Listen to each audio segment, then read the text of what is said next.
ladies and gentlemen, my name is Kevin Jackwitz. This is the Caged Review, and this is a review for WWE Raw for 8/5/19. We're finally into this month, so now I get to pick up the pace, get a little bit more energy, show you guys that I'm still invested in this because, honestly, WWE has gotten better lately. In the last couple of months, you've seen this nice trend where they've eliminated the people we don't want to see. They're bringing in the people we do want to see. They're coming up with really good storylines. They're really starting to make it feel like the WWE of old. Now, it's not necessarily as good as, like, say, the Attitude Era, but it's a lot better than it has been in a while. Which, to be fair, isn't that hard because it was kind of abysmal. But for August 5th, you have Samoa Joe opens up. They do a tribute to Harley Race, which was very cool. The credits start, and then they instantly get interrupted by Samoa Joe, who is demanding an apology from Roman Reigns. From there, you get Becky Lynch and Charlotte versus Trish Stratus and Natalya. And I didn't really understand this match too much because you have a face and a heel on each side, and nothing really gelled. And Trish Stratus was never in the match. She never actually got involved. So it didn't really make a whole lot of sense to me. There was a lot of friction between Becky Lynch and Charlotte. Same goes with Natalya and Trish Stratus.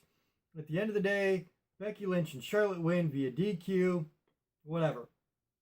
So you have a really good opening segment where Samoa Joe just doing an amazing promo, and then a match that doesn't make a whole lot of sense. Then you get Rey Mysterio versus Andrade with Zelina Vega, of course, and it was a really good match throughout. These guys are still trying to innovate and show moves that we haven't really seen before. And I really like it. I really appreciate the effort from these two. Andrade is amazing. Rey Mysterio, obviously, very, very good. And at the end of the day, it was a storyline where Zelina Vega gets involved and they do a heel stick. And Andrade wins. So there you go. Then you get 24/7 bit. You were kind of wondering if Maria Kanellis being pregnant was going to be forever the 24/7 champion. Well, thankfully, that's not what they did. They went to this skit where Maria and Mike were at a doctor's office, and Maria's on the table. Mike leans over her, and the referee is playing the doctor. So taps the 3 count. Mike Kanellis wins the belt back from his wife. And then in the lobby, R-Truth is waiting with Carmella, both in disguise. R-Truth is dressed up like this pregnant lady, throws his fake baby up in the air. Mike Kanellis catches it, gets rolled up. R-Truth is the new 24/7 champion. So all of that was very entertaining, very well done. Again, these guys, they really put in a lot of effort to it. You can tell, it shows, it was fun. After that, Charlie interviews Becky Lynch backstage. Pretty direct message to Natalya. Natalya then responds, they should have left it at Becky Lynch. Because I've said the past couple of weeks, I love Natalya. She's not that great at promo work. There's just something about it that just does not come across. And I hate to say that, but it's the truth. And Natalya's response actually brought this promo segment down a bit. They should have just left it with Becky Lynch. My thoughts. Paul Heyman has a promo then. And you get Brock Lesnar, Seth Rollins again. Brock Lesnar just absolutely decimates Seth Rollins a second week in a row. Seth Rollins then cuts a promo about, are the beatings worth it? He says, yes, and I'm going to be champion again, and there you go. But it was a good segment. I did like it. Charlie then interviews Kurt Angle backstage. The Street Profits come in, and then Drew McIntyre comes in just as the heel to, kill the fun. And that's kind of like all that segment was. And then you get Viking Raiders versus a couple of local nobodies again. So, of course, the Viking Raiders win, and I don't care. That simple at this point. They did a very cool Harley Race tribute. He had just passed. He was 76 years old, which is pretty young, considering. So, yeah, Harley Race died, and they have a big tribute for him, which I thought was very cool. Because Harley Race was ahead of his time, and like a guy that I think a lot of newer guys really molded themselves after. So that was cool.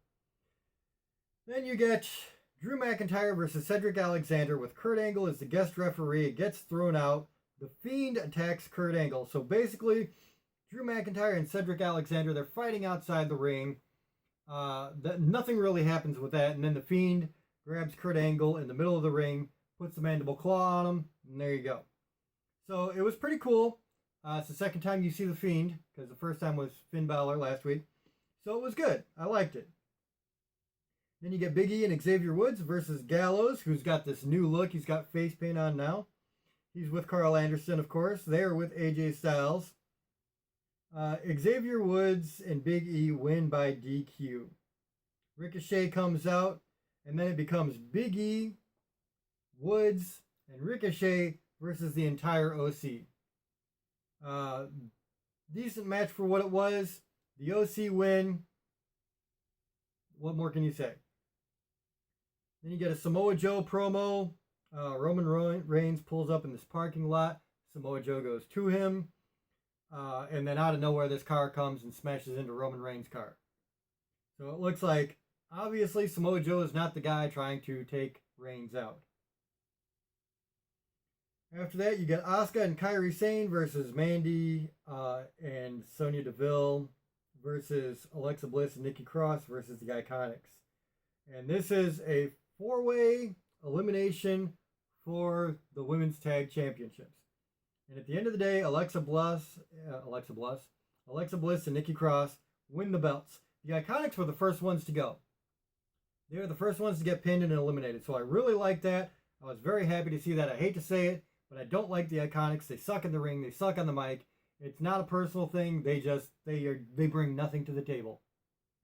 So I was kind of surprised they didn't give it to Asuka and Kairi Sane with all that build up.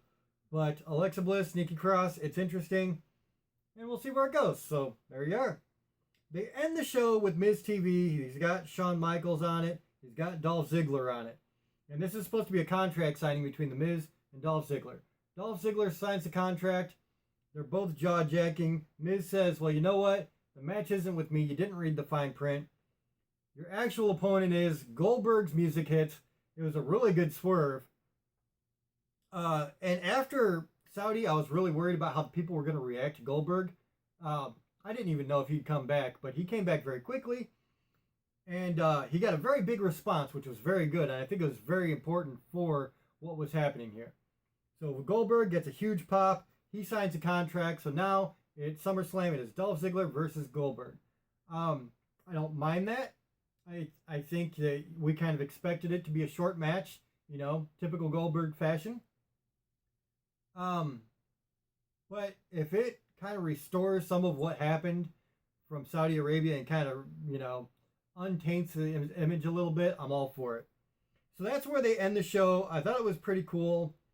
Overall, I really liked what they did. There were definitely some parts that I was not big on, but honestly, there were a lot fewer parts that I was not big on this time. And so I really felt like it was a strong outing. You got the OC now. They're looking strong. You got Goldberg. That was a nice swerve. New women's tag champions, which I'm very happy about. Rey Mysterio and Andrade was very good. Brock Lesnar going over Seth Rollins again. I actually liked it. So overall, I did feel like this was a good show. I'm going to give it an 8 out of 10. Because I feel like there was just a lot of really good parts here, especially the 24/7 bit. When you put it all together, man, it just felt like it was entertaining. It was a really good show. So ladies and gentlemen, that's where I'm at. 8 out of 10. Let me know what you think in the comments. If you enjoyed this, hit the like button, subscribe, and share. My name is Kevin Jackowitz, Kaged Nation.